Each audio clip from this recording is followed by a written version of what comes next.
नमस्कार। आज हम जो फर्स्ट ग्रेड में जो कार्टोग्राफी है उसके एमसी क्यूब के बारे में चर्चा करेंगे। ये जो एमसी क्यूब है ये 9950 389286 जो व्हाट्सएप नंबर है, यहाँ पर एक ग्रुप बना रखा है। जो ग्रुप भी ग्रुप वहां पर ये पीडीएफ डाल दी जाती है और उसके बाद में दूसरे दिन इसका हल करवाया जाता है। तो देखो कौन कौन से प्रश्न हैं। एक प्रश्न तो ये है कि निम्नलिखित में से कौन सा मानचित्र के लिए अनिवार्य है। मानचित्र प्रक्षेप, मानचित्र व्यापकीकरण, मानचित्र अभिकल्पना या उपयुक्त सभी। तो देखो निम्नलिखित में से कौन सा मानचित्र के लिए अनिवार्य है। मानचित्र प्रक्षेप भी अनिवार्य है, मानचित्र व्यापकीकरण भी अनिवार्य है, मानचित्र अभिकल्पना भी अनिवार्य यानी उपयुक्त सभी। तो इसमें क्या होगा द। दूसरा प्रश्न देखो, दूसरा प्रश्न है निम्नलिखित में से कौन सा मानचित्र के लिए अनिवार्य नहीं है। यानी इनमें से कौन सा मानचित्र के लिए अनिवार्य नहीं है। मानचित्र का निर्माण तथा प्रस्तुति, मापनी, मानचित्र का इतिहास या मानचित्र अभिकल्पना।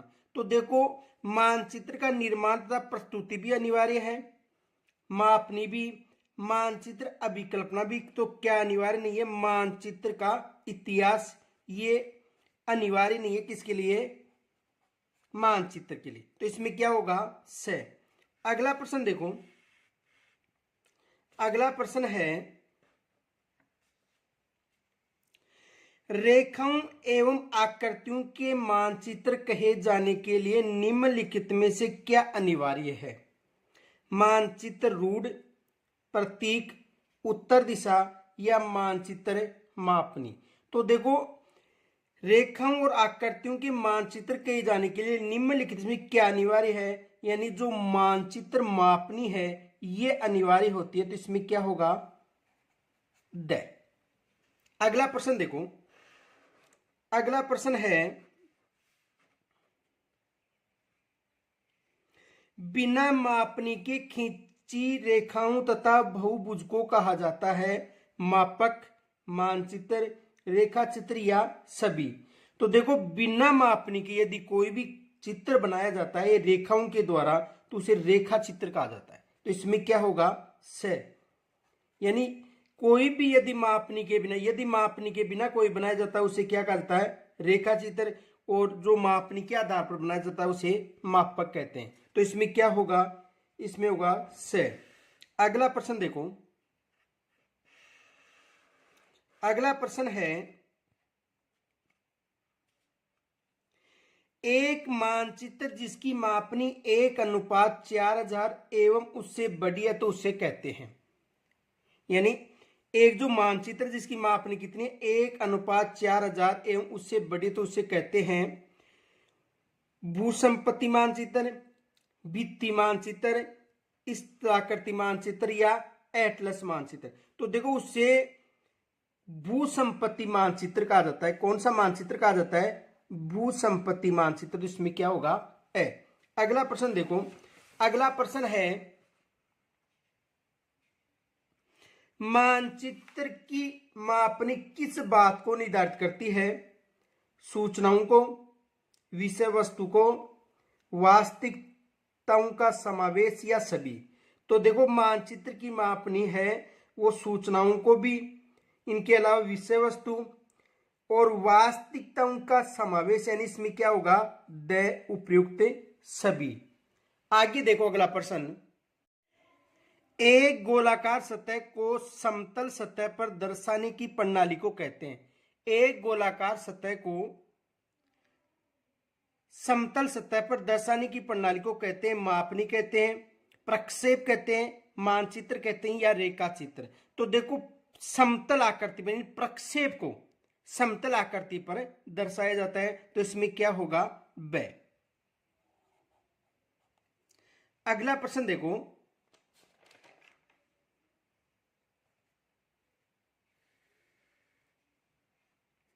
सामान्य उद्देश्य वाले मानचित्र में दर्शाया जाता है। जो सामान्य उद्देश्य वाले मानचित्र उसमें दर्शाया जाता है उच्चावच को, अपवाह को, परिवहन को या सभी।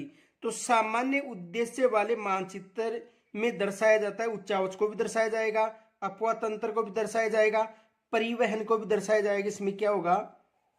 द। अगला प्रश्न देखो, अगला प्रश्न है विशेष उद्देश्य वाले मानचित्र में दर्शाया जाता है, यानी जो विशेष उद्देश्य वाले जो मानचित्र हैं इसमें दर्शाया जाता है। तो देखो, विशेष उद्देश्य वाले मानचित्र में जनसंख्या घनत्व को दर्शाया जाता है, या मिट्टी के प्रकार, उद्योगों की स्थिति, या उपयुक्त सभी। तो विशेष उद्देश्य वाले मानचित्र में जनसंख्या घनत्व को भी दर्शाया जाता है, मिट्टी के प्रकार को भी, उद्योगों की स्थिति को भी। तो इसमें क्या होगा? उपयुक्त सभी। अगला प्रश्न देखो,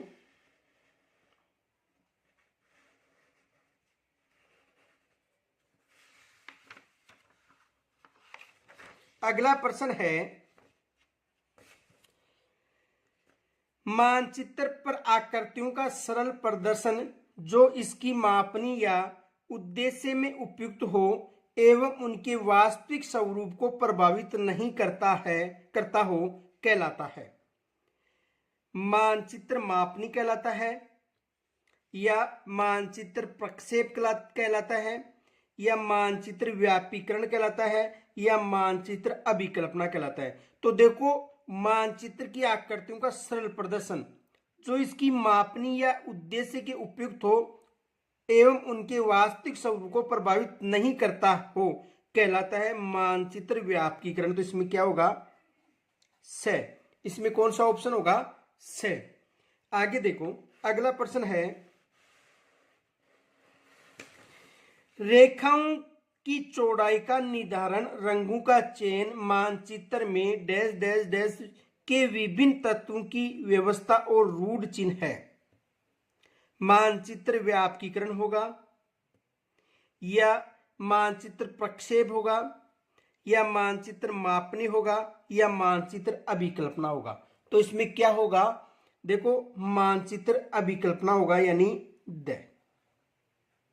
तो आपको ये जो पीडीएफ है वो पहले मिल चुकी है। इनके अलावा यदि आप इनसे संबंधित जो कार्टोग्राफी है इनसे संबंधित यदि नोट्स भी चाहते हो, निःशुल्क है, कोई शुल्क नहीं है, आपको पीडीएफ दी जाएगी। तो आप इस नंबर पर 99 50 38 92 86 जो नंबर है, इस नंबर पर अपना जो व्हाट्सएप नंबर भेजिए, यहाँ पर आपको पीडीएफ मिल जाएगी। इनके अलावा आपसे निवेदन है कि ये जो चैनल है ज्योग्राफी बाय एच.एस. चोपड़ा, इसको सब्सक्राइब करें तथा अपने जो साथी हैं उनके पास शेयर जरूर करें। नमस्कार।